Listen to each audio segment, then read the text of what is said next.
Hey guys, welcome to government jobs Gyan YouTube channel. Guys, आज की इस वीडियो में हम बात करेंगे नॉर्दर्न कोलफील्ड्स लिमिटेड के new recruitment notification online form apply process के बारे में।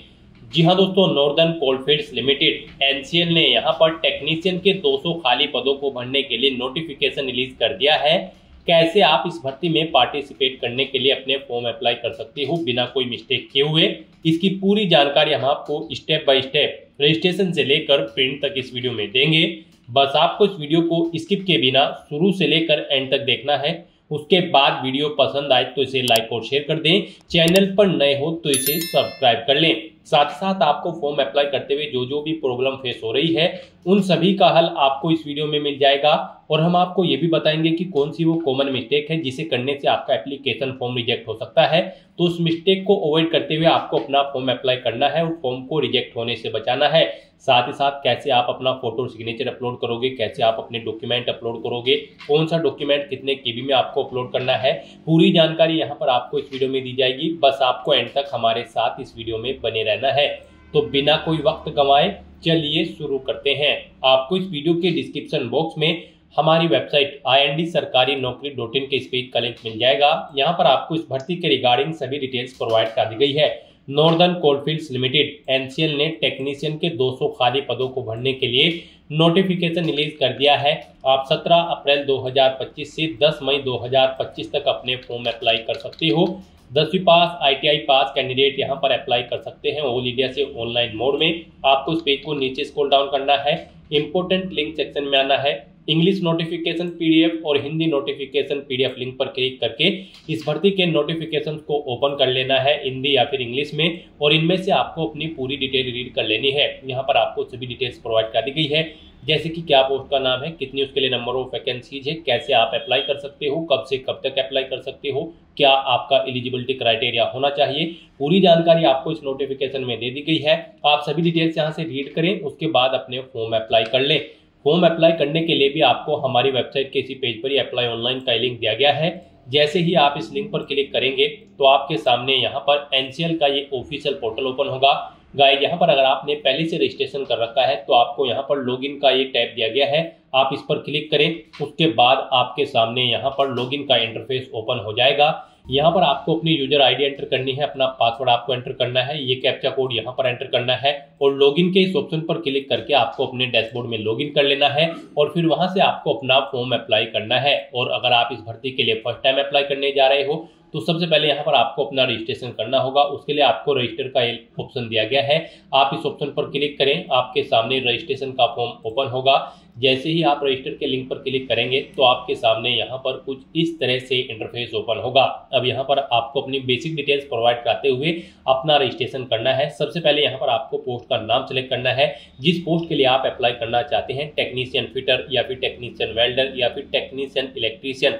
आप अपने अकॉर्डिंग जिस भी पोस्ट के लिए अप्लाई करना चाहते हैं वो पोस्ट यहाँ पर सिलेक्ट करें। उसके बाद यहाँ पर आपको अपना नाम एंटर करना है, फिर यहाँ पर आपको अपना मोबाइल नंबर एंटर करना है, उसे एक बार फिर से एंटर करके कंफर्म कर लेना है। कोई अल्टरनेट मोबाइल नंबर है तो वो यहाँ पर आप एंटर कर दें। उसके बाद यहाँ पर आप अपना ईमेल एड्रेस एंटर करें, ईमेल एड्रेस दोबारा से एंटर करके उसे कंफर्म कर लें।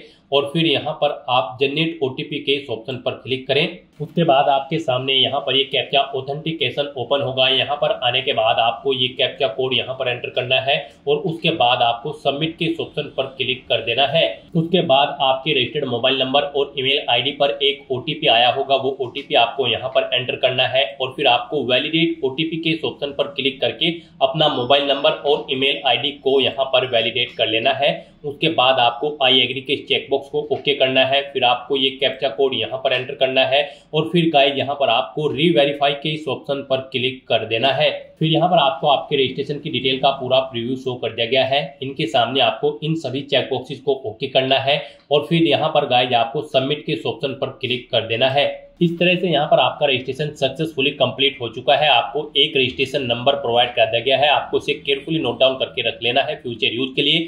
साथ ही साथ आपकी ईमेल आईडी और मोबाइल नंबर पर भी आपका रजिस्ट्रेशन नंबर या फिर लॉगिन आईडी आप इसे कह सकते हैं ये और आपका पासवर्ड सबमिट किया गया है। आपको अपना रजिस्ट्रेशन नंबर या फिर लॉगिन आईडी और पासवर्ड को केयरफुली नोट डाउन करके रख लेना है फ्यूचर यूज के लिए। यहाँ पर अब आपको क्लोज के इस ऑप्शन पर क्लिक करना है। उसके बाद आपका डैशबोर्ड यहाँ पर ओपन हो जाएगा। यहाँ पर आने के बाद अब आपको बस अपना फॉर्म अप्लाई करना है। उसके लिए आपको गो टू एप्लीकेशन के इस ऑप्शन पर क्लिक करना है। नेक्स्ट आपके सामने कुछ इस तरह से इंटरफेस ओपन होगा। आपका एप्लीकेशन फॉर्म यहाँ पर स्टार्ट हो चुका है। कुछ चीजें यहाँ पर आपको ऑटोमेटिकली फिर मिल जाएगी जो आपने रजिस्ट्रेशन टाइम पे प्रोवाइड कराई थी। बस यहाँ पर अब आपको अपना जेंडर सेलेक्ट करना है। उसके बाद आपको अपनी डेट ऑफ बर्थ यहाँ पर सिलेक्ट कर लेनी है। अपनी नेशनलिटी आपको सिलेक्ट करनी है, सिटीजन ऑफ इंडिया। फिर आपको अपनी कैटेगरी यहाँ पर सिलेक्ट करनी है। उसके बाद यहाँ पर आपको अपनी पर्सनल डिटेल देनी है। अपने फादर का नाम आप यहाँ पर एंटर करें, मदर का नाम एंटर करें। अपना मैरिटल स्टेटस बताएं, आप मैरिड हो या फिर अनमैरिड या फिर डाइवोर्स, आप अपने अकॉर्डिंग ऑप्शन सेलेक्ट करें। यहाँ पर फिर आप इस पेज को नीचे स्क्रॉल डाउन करें और उसके बाद यहाँ पर आप अपनी टेस्ट सिटी की प्रेफरेंस दें। यहाँ पर आपको 6 चॉइस प्रोवाइड कराई गई है। आप अपनी चॉइस के अकॉर्डिंग 6 टेस्ट सिटी यहाँ पर सेलेक्ट कर लें। आप जिस सिटी को फर्स्ट नंबर पर प्रेफरेंस देना चाहते हैं उसे यहाँ पर आप फर्स्ट नंबर पर सिलेक्ट करें।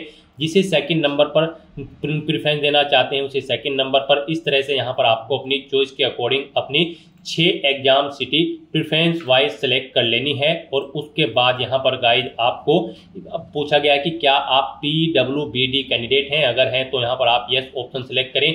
और यहाँ पर फिर आपकी अगर डिसेबिलिटी 40% से मिनिमम है तो यहाँ पर आप अपनी डिसेबिलिटी का टाइप सेलेक्ट करें, परसेंटेज दें डिसेबिलिटी की। और फिर आपसे पूछा गया कि क्या आपको स्क्राइब की जरूरत पड़ेगी एग्जाम टाइम पर। अगर पड़ेगी तो यस करें। और फिर यहाँ पर आप बताएं कि क्या यहाँ पर आप स्क्राइब खुद से अरेंज करेंगे या फिर ऑर्गेनाइजेशन को अरेंज करना है। आप अपने अकॉर्डिंग ऑप्शन सेलेक्ट करें। और अगर आप यहाँ पर PWBD कैंडिडेट नहीं हो, 40% से कम डिसेबिलिटी आपकी नहीं है, तो यहाँ पर आपको नो ऑप्शन सेलेक्ट करना है। आगे की डिटेल आपको नहीं देनी होगी। उसके बाद आपसे पूछा गया कि क्या आप EX सर्विसमैन हैं। अगर हैं तो यहाँ पर आप यस ऑप्शन सेलेक्ट करें। उसके बाद यहाँ पर आप सर्विस की ज्वाइनिंग डेट सेलेक्ट करें।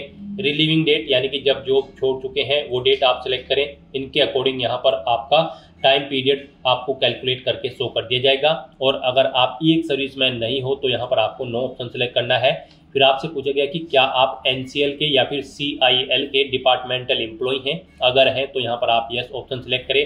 फिर नेम ऑफ सब्सिडायरी दें, करंट डेजिग्नेशन अपनी दें, ज्वाइनिंग डेट दें। और फिर अगर नहीं है आप CIL के एम्प्लॉय तो आपको नो ऑप्शन सेलेक्ट करना है। उसके बाद यहाँ पर आपसे पूछा गया कि क्या आप गवर्नमेंट, सेमी गवर्नमेंट या फिर किसी और बॉडी में कार्यरत हैं। अगर हैं तो यहाँ पर आप यस ऑप्शन सेलेक्ट करें। और फिर अपनी ऑर्गेनाइजेशन का नाम दें, करंट डेजिग्नेशन यहाँ पर दें, ज्वाइनिंग डेट दें। और अगर नहीं है आप एम्प्लॉय तो आपको नो ऑप्शन सेलेक्ट करना है। और उसके बाद गाइज यहाँ पर आपको सेव एंड नेक्स्ट के ऑप्शन पर क्लिक कर देना है। नेक्स्ट यहाँ पर आपको अपनी कम्युनिकेशन डिटेल देनी है। आप अपना कोरोस्पोंडेंस एड्रेस यहाँ पर एंटर करें। उसके बाद परमानेंट एड्रेस यहाँ पर आप एंटर करें। और अगर आपका परमानेंट एड्रेस आपके कोरोस्पोंडेंस एड्रेस के अकॉर्डिंग सेम है तो आप इस permanent address same as correspondence address में यस के इस ऑप्शन पर क्लिक कर दें। ऑटोमेटिकली आपका परमानेंट एड्रेस आपके कोरोस्पोंडेंस एड्रेस के अकॉर्डिंग फिल हो जाएगा। और उसके बाद गाइज यहाँ पर आप सेव एंड नेक्स्ट के इस ऑप्शन पर क्लिक कर दें। नेक्स्ट यहाँ पर आपको अपनी एजुकेशनल क्वालिफिकेशन की डिटेल देनी है। गाइज यहाँ पर इस भर्ती में पार्टिसिपेट करने के लिए अगर आप टेक्नीशियन फिटर की पोस्ट के लिए अप्लाई कर रहे हैं तो आपका 10वीं क्लास पास आउट होना जरूरी है। प्लस आपके पास ITI का 2 साल का यहाँ पर कोर्स होना जरूरी है फिटर ट्रेड के अंतर्गत। और अगर आप टेक्नीशियन इलेक्ट्रीशियन की पोस्ट के लिए अप्लाई कर रहे हैं तो 10वीं के साथ आपके पास ITI कंप्लीट होनी जरूरी है इलेक्ट्रीशियन ट्रेड में। और अगर आप टेक्नीशियन वेल्डर के लिए अप्लाई कर रहे हैं तो आपका यहाँ पर 10वीं क्लास पास आउट होना जरूरी है। प्लस आपके पास ITI होनी जरूरी है वेल्डर ट्रेड के अंतर्गत। तो यहाँ पर अब आपको अपनी एजुकेशनल क्वालिफिकेशन की डिटेल देनी है। यहाँ पर सबसे पहले आपको अपनी 10वीं क्लास की डिटेल देनी है। बोर्ड का नाम यहाँ पर आप दें जिससे आपने अपनी 10वीं क्लास पास आउट की है। Month and year they passing, कब आपने पास आउट की है अपनी 10वीं क्लास, वो यहाँ पर आप सिलेक्ट करें। इंस्टीट्यूट या स्कूल का नाम दें। सब्जेक्ट कम्बिनेशन बताएं आपके पास 10वीं में यहाँ पर साइंस थी, कॉमर्स थी या फिर आर्ट थी। उसके बाद यहाँ पर आप यहाँ पर बताएं आपके जो मार्क्स थे 10वीं में परसेंटेज में थे, CGPA में थे या फिर ग्रेड में। परसेंटेज में अगर थे तो यहाँ पर आप बताएं कितने मार्क्स आपने ऑब्टेन किए हैं। फिर टोटल कितने मार्क्स थे जिसमें से आपने मार्क्स ऑब्टेन किए हैं वो यहाँ पर आप एंटर करें। इनके अकॉर्डिंग यहाँ पर आपकी परसेंटेज कैलकुलेट करके आपको शो कर दी जाएगी। और अगर आपके मार्क्स यहाँ पर CGPA में थे तो आप CGPA ऑप्शन सेलेक्ट करें। कितना CGPA आपने ऑब्टेन किया है वो यहाँ पर आप एंटर करें। टोटल कितना CGPA था जिसमें से आपने CGPA ऑब्टेन किया है वो यहाँ पर आप एंटर करें, और अगर ग्रेड में थे आपके मार्क्स तो यहाँ पर आप अपनी ग्रेड एंटर कर दें। इस तरह से यहाँ पर आपको अपने मार्क्स की डिटेल दे देनी है। नेक्स्ट यहाँ पर आपको अपनी ITI की डिटेल देनी है। यहाँ पर आपको सबसे पहले स्ट्रीम सेलेक्ट करनी है अपनी ITI की। यहाँ पर आपने रजिस्ट्रेशन टाइम पे जो कोर्स सेलेक्ट की थी उसके अकॉर्डिंग आपको आपकी स्ट्रीम मिल जाएगी। यहाँ पर आप इसे सेलेक्ट करें, इंस्टीट्यूट का नाम दें जिससे आपने अपनी ITI का ये कोर्स कंप्लीट किया है, पासिंग मंथ और ईयर यहाँ पर आप सेलेक्ट करें। फिर यहाँ पर आप बताएं आपका जो रिजल्ट था वो परसेंटेज में था, CGPA में या फिर ग्रेड में, आप अपने अकॉर्डिंग ऑप्शन सेलेक्ट करें। परसेंटेज में अगर है तो मार्क्स कितने ऑब्टेन किए हैं वो आप एंटर करें। टोटल कितने मार्क्स थे जिसमें से मार्क्स आपने ऑब्टेन किए हैं वो एंटर करें। इनके अकॉर्डिंग आपकी परसेंटेज यहाँ पर आपको कैलकुलेट करके शो कर दी जाएगी। उसके बाद यहाँ पर आपसे पूछा गया है कि क्या आपकी जो फिटर ट्रेड का सर्टिफिकेट है वो आपको इशू हुआ है NCVT या फिर SCVT से, और आपने मिनिमम 1 साल की अप्रेंटिसशिप ट्रेनिंग भी ले रखी है NCVT या फिर SCVT से अंडर द अप्रेंटिसशिप एक्ट 1961 के। तो यहाँ पर अगर ये चीज़ें हैं तो आप यस ऑप्शन सेलेक्ट करें, नहीं है तो आप नो ऑप्शन सेलेक्ट करें। फिर आप यहाँ पर एलिजिबल नहीं होंगे तो यहाँ पर आपको यस ऑप्शन ही सिलेक्ट करना है, और उसके बाद गाइस यहाँ पर आपको सेव एंड नेक्स्ट के ऑप्शन पर क्लिक कर देना है। नेक्स्ट यहाँ पर आपको अपने डॉक्यूमेंट अपलोड करने हैं। गाइस यहाँ पर आपको अपना पासपोर्ट साइज फोटो, सिग्नेचर, 10वीं क्लास का सर्टिफिकेट, 10वीं क्लास की marksheet, ITI certificate, caste certificate अगर आप रिजर्व कैटेगरी से बिलोंग करते हो, और अप्रेंटिसशिप सर्टिफिकेट आपको अपलोड करना है। यहाँ पर आपको क्लिक हियर टू अपलोड के इस ऑप्शन पर क्लिक करना है। यहीं पर ही आप जिस डॉक्यूमेंट को अपलोड करोगे उसके लिए गाइडलाइन दी गई है, आपको दी गई गाइडलाइन के अकॉर्डिंग अपने डॉक्यूमेंट अपलोड करने हैं, अदरवाइज आपका एप्लीकेशन फॉर्म रिजेक्ट होने के चांसेस रहते हैं। जैसे कि जब आप अपना फोटोग्राफ यहाँ पर अपलोड करोगे उसके लिए आपको गाइडलाइन दी गई है, आपका फोटो यहाँ पर 100 KB से 200 KB के बीच में होना चाहिए, JPG या फिर JPEG फॉर्मेट में होना चाहिए, डायमेंशन उसका 3.5 सेंटीमीटर इंटू 4.5 सेंटीमीटर होना चाहिए। तो यहाँ पर आपको drop file share slash browse to upload के ऑप्शन पर क्लिक करना है, अपना फोटो सेलेक्ट करना है और उसे यहाँ पर आपको अपलोड कर देना है।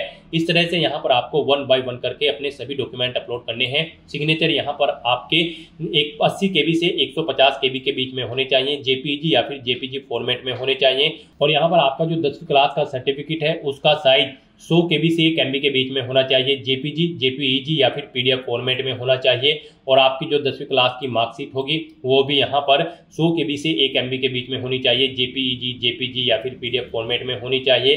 ITI का सर्टिफिकेट के लिए भी आपके सेम यही गाइडलाइन है। और फिर उसके बाद अगर आप अपनी कास्ट सर्टिफिकेट की बात करें तो उसके लिए भी आपका जो सर्टिफिकेट होगा 100 KB से 1 MB के बीच में होना चाहिए, JPG, JPEG या फिर PDF फॉर्मेट में। और जो आपका अप्रेंटिसशिप सर्टिफिकेट है उसके लिए भी यहाँ पर सेम गाइडलाइन दी गई है, 100 KB से 1 MB के बीच में ही आपका सर्टिफिकेट होना चाहिए, JPEG, JPG या फिर PDF फॉर्मेट में। तो यहाँ पर आपको क्लिक हियर टू अपलोड के ऑप्शन पर क्लिक करना है, drop file share slash browse to upload पर क्लिक करके 1 बाय 1 करके अपने सभी डॉक्यूमेंट्स को अपलोड कर देना है।